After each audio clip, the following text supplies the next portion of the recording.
धीरज शर्मा जी। राधे। महाराज जी राधे राधे। महाराज जी, मैं आपसे बहुत प्रभावित हूँ। जिस तरह बड़े बड़े महाराज जी लोग हर जगह जाकर सत्संग करते हैं, तो आप क्यों नहीं जाते? मैं आपके लिए बहुत बड़ा प्रभु कृपा से आयोजन करवाना चाहता हूँ। ना तो हम बड़े हैं भैया और ना हम प्रवचन करता है। कक्षा 9 पढ़े हैं, हमें कोई ज्ञान नहीं है। ये जो आप सुन रहे हो, मेरे प्रभु आपको सुनवा रहे हैं, इसलिए सुन रहे हो। मेरे में दम नहीं, बैटरी डिस्चार्ज है।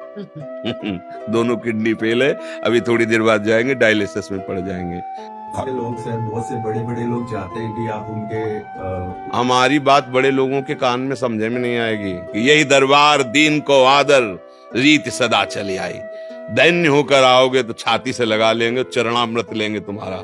बड़े की समझे में नहीं आएगी हमारी बात। देखो, हम अपने को ऐसे करके फिर आपको कांधे पे बैठालते हैं। आप अगर पहले से ऊंचाई से आओगे तो हम नीचे से निकल जाएंगे, तुम जान नहीं पाओगे, पकड़ नहीं पाओगे, छू नहीं पाओगे। भगवान का दास बहुत खिलाड़ी होता है। माया जैसी चतुर खिलाड़ी से भी अपने पक्ष का दांव निकाल के निकल जाता है, उसको कोई फंसा नहीं सकता। इसलिए यहाँ तो बड़ा शब्द तो केवल प्रियालाल के लिए है, प्रभु के लिए और प्रभु के जनों के लिए है। यहाँ छोटे बन पानी छोड़ो ना, वहीं जाके टिकेगा जहाँ ढलान होगी, ऊंचे पे नहीं टिकेगा। बड़े पे हमारी बात नहीं चढ़ेगी, वो कहेगा जरूर जी हाँ, लेकिन वो नहीं टिकेगी। ऐसे टिकेगी, ऐसे दैन्य होता है, नहीं होता है, ऐसे ऐसे नहीं टिकेगी। अच्छा, दूसरी बात, हम धामनिष्ठ गुरु कृपा से हैं, धाम के बाहर इस शरीर का जाना नहीं हो सकता। तीसरी बात, अगर किसी को पकड़ना है तो एक शब्द से मंगल हो जाएगा, चाहे विश्व में कहीं भी हो।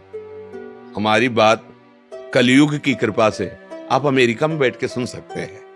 ये लोग जो डाल रहे हैं ना, इसीलिए इनको अनुमति दी है। नहीं, पहले था, जब प्रारंभ हुआ था तो मुरारी शरण जो यहाँ वो कौन सी चिपकाने वाली क्या होती, क्या कहते हैं उस, फेविकोल के, वो बहुत बड़े व्यापारी थे, वो सत्पर सत्संगी थे। तो देखा कि वो मतलब टेप ऐसे ला, हमका नहीं, बिल्कुल नहीं, ये आधुनिकता का काम नहीं। हमारी बात सुनो और अपने हृदय में धारण करो। और वो बहुत मतलब विवेकवान, तो उन्होंने पेन वो जैसा नहीं होता, तो पेन ऐसे लगा के, तो जब बात करते तो धीरे धीरे वो पेन को ऐसे करते, तो हमें लगा इस पेन में कुछ है क्या। तो उनका बहुत मोटा पेन है, किस रंग का है। तो उन्होंने कहा कि क्षमा करना महाराज जी, आपने डांट दिया कि वो नहीं रखला तो इसलिए रखते। तो उनका क्यों, फिर आपने आज्ञा उल्लंघन क्यों किया? महाराज जी, जब बार बार इसको सुनता हूँ तो मुझे फिर दिमाग में, एक बार आप जो बोल गए वो पकड़ नहीं पाता हूँ, बार बार सुनता हूँ और मुझे बहुत लाभ मिल रहा है।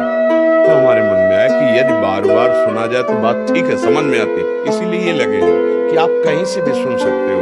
अगर प्यासा है ना और कहीं भी पानी मिलेगा, ये दौड़ के जाएगा, पी लेगा। तो आप लोगों को तो कलयुग भगवान की कृपा से, बड़ी निंदा की जाती है कलयुग की, पर कलयुग भगवान की कृपा से यंत्र के द्वारा आप कहीं भी विश्व में बैठ के सुन सकते, नहीं सुन सकते। अच्छा, जिसे लाभ लेना है तो एक शब्द सुन के हो जाएगा। बात माननी है तो 1000 कोस दूर से आप मान लो, अभी आपका मंगल शुरू हो जाएगा, कल्याण शुरू हो जाएगा। समझ रहे जी?